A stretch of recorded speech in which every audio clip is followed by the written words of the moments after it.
Ventas rumba ir plātākais ūdenskritums Eiropā. Tas atrodas uz Ventas, Kuldīgā.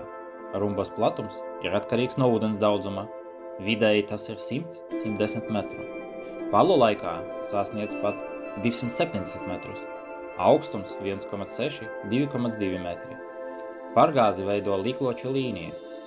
Ventas rumba ir dabas piemineklis un ietilpst Ventas ielas dabas liegumā.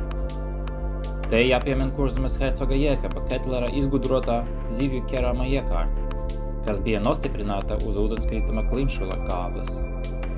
Tā radies stāsts par pilsētu, kur lašus, migrējušie laši un vimbas leca pāri rumbai un iekļuva tiklos, ķer gaisā. Lai Ventā nodrošinātu kuģu satiksmi, jau hercoga Jēkaba laikos iesāka rakt kanālu ap rumbu. 18. gadsimta sākumā virmoja ideja par Baltijas un Melnās jūras savienošanu pa Ventu, Nemunu un Dņepru. Šī iemesla dēļ turku karagūstekņiem bija jāturpina kanāla rakšana, ko traucēja dolomīta klints. Pēc spridzināšanas apkaimes ēku sienas saplaisāja, tādēļ darbus pārtrauca. Iespaidīgais grāvis redzams arī mūsdienās. Lai atvieglotu rumbas apskati, 2012. gadā Ventas labajā krastā ir izveidota koka laipa. Šeit ir vērts ierasties dažādos gadu laikos – vimbu, pavasaris un lašu ūdens migrācijas laikā. Labākais laiks ir aprīļa vidus. Un šad tad pat beigas, kad migrē vimba un lielā daudzuma lēc pāri rumbai. Es katru gadu apmeklēju šo pasākumu. Ap to laiku arī migrē ziemeļgulbi, ko var satikt pa ceļam, našķējoties ar ziemas kviešiem uz laukiem.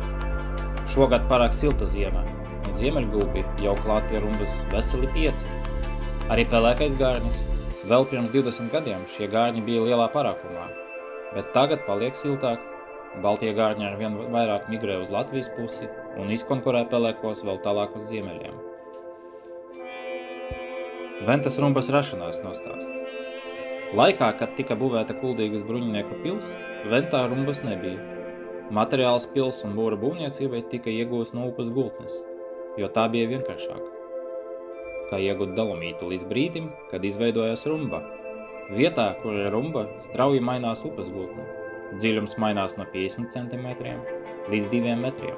Ja dolomīta ieguva tiktu turpināta, ūdens līmenis izmainītos un kuģošana pa Ventu uz augšu nebūtu iespējama. Tāpēc hercogs apstādināja dolomīta ieguvas projektu un sāka rakt apvedkanālu ap Mārtiņsalu.